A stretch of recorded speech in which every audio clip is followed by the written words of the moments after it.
Obviousness. Well, there are ways to overcome an obviousness rejection.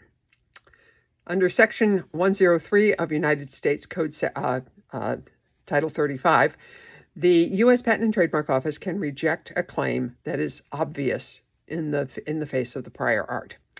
To overcome this, you can do all kinds of things.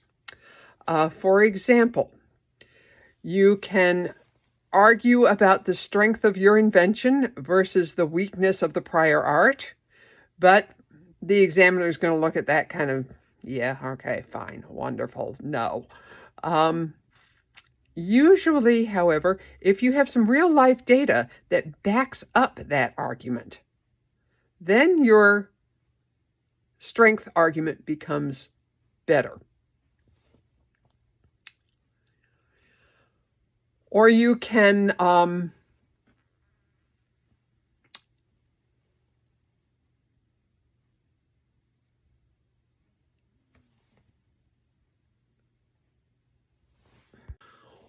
argue that the proposed combination of prior art simply would not work for the invention as you are proposing the invention to be.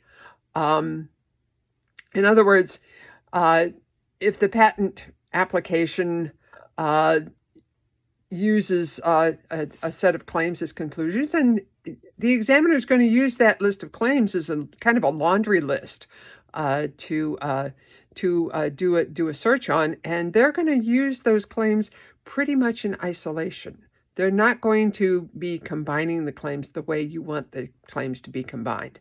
But if that combination of elements would not physically work for the intended purpose laid out in the specification in the pending application, then that can be a good argument for non-obviousness.